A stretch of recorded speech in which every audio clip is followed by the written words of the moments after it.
সুস্থ আছো? ওই ফ্যামিলিতে সবাইকে অনেক অনেক ভালোবাসা জানিয়ে স্বাগত জানাচ্ছি।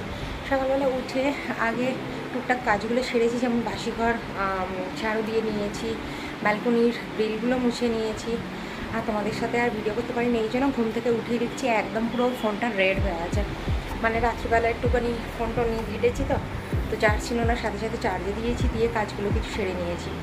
আর ওদিকে টেবিল সব মুছলাম, মুছে টুছে তারপরে আমি ড্রেস চেঞ্জ করে গপুকে পুজো দিলাম। এখনও কিন্তু জামা মানে খোলা হয়নি।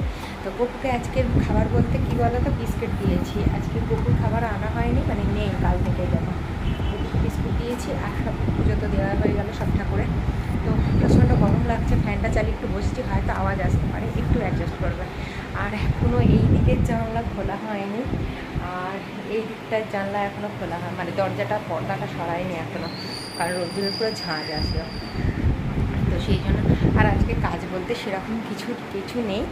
তোমাদের দাদাভাই আসবে, এলে যদি মাংস আনে তো তাহলে রান্না করবো। আর আমি বলেছি আমি মাংস আনতে না, কারণ আজকের মানে ইভিনিংয়ে আমাদের ফ্ল্যাটের মানে 3 তলায় একটা বাচ্চার হচ্ছে গিয়ে জন্মদিন আছে।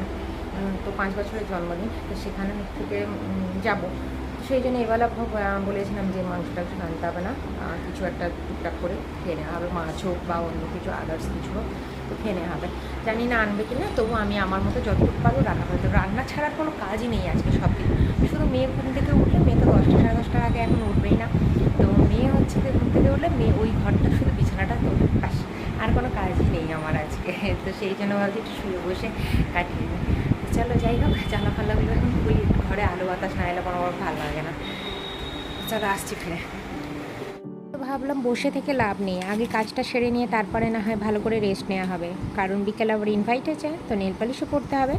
তাই এখন চলে এলাম রান্নার কাজটা, যতটুকু রান্না ততটুকুই করে নেওয়াই দরকার। তো তোমাদের দাদা ভাই ফোন করে বলে দিল সে মাটন নিয়ে আসছে, শুনে একটুখানি রেগে গেছিলাম। তারপরে ভাবলাম থাক, বেচারি তো সারাদিনই কাজকর্ম করে, সব করে, সপ্তাহে একদিন না হয় ওর একটু মাটন খেতে ইচ্ছা করে, কিছু বললাম না। তো এখন উচ্ছে আলু ভেজে নিচ্ছি, আর বলেছিল একটু ডাল করতে, টক ডাল, বললাম আর ভালো লাগছে না, কারণ এত কিছু রান্না করার দরকার নেই। মাটন, উচ্ছে আর আলু ভাজা এটুকুই করলেই যথেষ্ট, কারণ দুপদ হলে আমাদের দুজনের আরামসে হয়ে যায়। তবুও কি মাঝে মাঝে একটু বেশি কিছু করতে ইচ্ছা করে, আমরা তো মানুষ, আমাদের অনেক কিছুই ইচ্ছা করে। তাই নিজের ইচ্ছেটাকে সবসময় প্রায়োরিটি দেওয়া দরকার, নিজস্বতা থাকা ভীষণই দরকার, তাই নাকি? তো তোমার যখন যেটা ইচ্ছা হবে তুমি সেটা করে দেখাবে, আমার মনে হয়, মানে আমার এটা থটস। তো আমার ওপিনিয়নকে আমি সবসময় প্রায়োরিটি দিয়ে থাকি, কারণ আমার যেটা ইচ্ছা করে আমি সাথে সাথেই করে নিই। আজকে দেখো, এই যে বার্থডে আছে, বার্থডেতে আমি কিন্তু শাড়ি পরে গেছি, কেউ কিন্তু শাড়ি পরে যায়নি। তোমাদের দাদাভাই আমাকে বলছিল শাড়ি পরলে কেন গরমের সময়, কিন্তু আমার যেহেতু ইচ্ছে করেছে, আমি আমার ইচ্ছেটাকে সব সময় ধার্য দিই একদম শীর্ষস্থানে। তো আমি কোনোদিনও এটা ভাবি না ওরা এটা করেনি তাহলে আমি এটা করব না, ওরা এটা করেছে আমি এটা করেছি। এমনকি আমার মধ্যে এই জিনিসটাও আছে, যে জিনিসটা সবাই ইউজ করে একদম পুরো সেটা ভাইরাল হয়ে গেছে, আমি কখনোই সেই জিনিসটা কিনি না। আমি তার থেকে ডিফারেন্ট জিনিস কেনার চেষ্টা করি, ডিফারেন্ট জিনিস ইউজ করার চেষ্টা করি।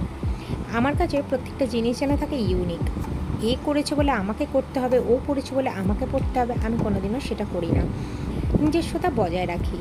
সবার লাইফ তো সব এক হয় না, জীবনে চলার পথে না মানুষ অনেক অনেক কটূক্তি করবে, অনেক হাসাহাসি করবে।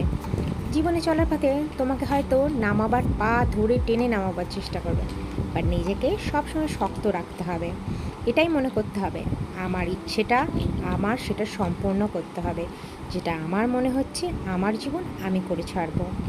কারোর কথায় কান দেব না।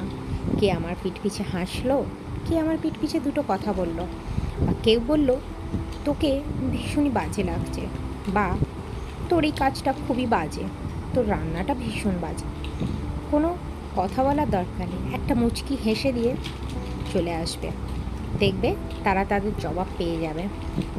তো সেই জন্য বলি, জীবনে চলার পথে নিজস্বতা বজায় রাখবে, নিজের ইচ্ছে নিজে সবসময় করবে, নিজের ইচ্ছে পূরণ করে নেবে। তাই আমি সবসময় সেটাই করি। আর আজকে চেষ্টা করি লোকেরও হচ্ছে কে ইচ্ছে পূরণ করার। তাই তোমাদের দাদাভাই আজকে যেটা নিয়ে এসছে সেই ইচ্ছেটাও পূরণ করলাম, রান্নাবান্না করে নিলাম। বাজে, এখনো কিছু হয়নি। মেয়ে স্নান হয়ে গেছে, দাদাভাই স্নান হয়ে গেছে। আর আসার সময় আবার মাটন নিয়ে এসছে আজকে তোমাদের দাদাভাইয়ের বিরক্তিকর একটা জিনিস। তো এখন করে নেবো। আর এখানে আলুটা ভেজে রেখে দিয়েছি এক বেলারই, তো ওই 500 মনে হয় এনেছে। তো দুজনে হয়ে যাবে 500 কিনা জানি না, তবে কত জানি না, ও আমাকে বলেনি, তবে অনেক খাই, এক বেলারও বেশি হয়ে যাবে। তো এটা এখন প্রেশার কুকারে দেবো, বসিয়ে দিয়ে আমি স্নানে চলে যাবো, কারণ গোপালকে স্নান করাতে হবে। আর বিকালে তো বললাম আমাদের ইনভাইট আছে, তো সেখানেই যাবো। তার আগে একটুখানি বেরোবো, তোমাদের দাদাভাইয়ের একটা কাজ আছে ইম্পর্টেন্ট, তো ক্লায়েন্টের সাথে মিটিং আছে। তো আমারও আবার সেখানেই একই জায়গায় আমার একটা কাজ আছে, তো একজনের সাথে মানে মিট করার আছে, তো একটা কাজের ব্যাপারে।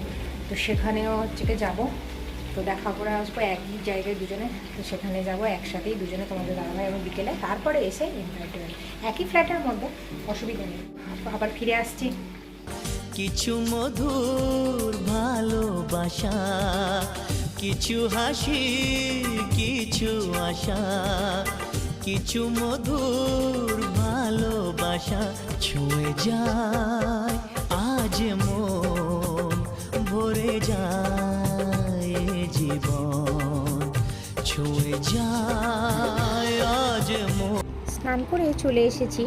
এবার হচ্ছে মাথায় যেহেতু শ্যাম্পু করেছি, কন্ডিশনার লাগিয়ে 10 মিনিট রেখে দিয়েছিলাম, তো তারপরে সিরামও লাগালাম। সিরাম কন্ডিশনার একসাথে করলে কিন্তু চুলটা দারুণ সিল্কি লাগে। প্রত্যেকটা জিনিসেরই যত্ন দরকার, নিজের যেমন রূপের যত্ন নেওয়া, শরীরের যত্ন নেওয়া, তেমনি চুলেরও দরকার। যেমন সংসারের যত্নটা নিচ্ছি ঠিক সেইভাবে। চলো দেখতে থাকো, সাথে থাকো, খাবারগুলো তোমাদের সাথে শেয়ার করে দিই। চুলটা কি স্মুথ হয়ে গেছে, মানে একে তো কন্ডিশনার দিয়েছি, তার উপর আবার সিরাম দিলাম। শ্যাম্পু করে আমি দিই, কিন্তু আজকে যেন বেশি ভালো লাগছে, মানে রোজকার মধ্যে শ্যাম্পু কন্ডিশনার দিলে ভালো লাগে, আর ততবারই হাত দিয়ে দিয়ে আমি এরকম করি, বেশ ভালো লাগে। আর এত বড় চুলটা হয়ে গেছে, বিশাল বড় হয়ে গেছে চুলটা। কাণ্ড দেখা, এখানে মেয়ে খেলছে, তোমাদের দাদাভাই ভস ভস করে চালায়, এসি চালিয়ে ঘুমাচ্ছে আরামসে। দোকান থেকে এসছে, হাট থেকে ঘুমিয়ে পড়েছে।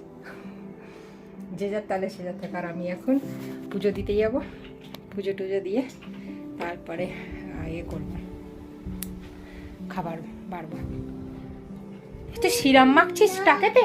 আমার মেয়ে রাখতে দেখো সিরাম মাখছে, এই বার করবি না, ওটা রাখ, ভাঙবি না তাহলে কিছু। এই দরজায় কাপড়টা আটকে রাখতে হয়, না হলে না হয় না। রান্না মোটামুটি শেষ, যে প্রেশারে দেওয়া হয় রান্না কমপ্লিট, শুধু গরম মশলাটা দিয়ে নামিয়ে নেবো। আর এখন হচ্ছে করবো, ভাইকে স্নান করাবো, গোপুসোনাকে। চলো আজকে দেখো এই মাটন হয়েছে, উচ্ছে আলু ভাজা, আর মেয়ের একটু ভেন্ডি ভাতে দিয়েছিলাম। মেয়ের তো জানো তোমরা, আমরা আলাদাই করে দিই সব রান্না, যদি আমাদের রান্নায় ঝাল থাকে তবে। আর একটু পটল ভেজে নিয়েছিলাম, ব্যাস। আর রাত্রে তো ইনভাইট আছে, তোমাদের সাথে যতটুকু পারছি শেয়ার করেছি, কারণ এত ভিড়ের মধ্যে আর মেয়েকে নিয়ে আমি করতে পারিনি ব্লগ। তো অপোজিট ফ্যামিলিতে যারা নতুন দেখছো তারা প্লিজ চ্যানেলটাকে সাবস্ক্রাইব করে নেবে, ভালো লাগে থাকলে অবশ্যই একটা লাইক করে দিও। তো চলো আজকের মতো টাটা, সবাই ভালো থাকবে, সুস্থ থাকবে।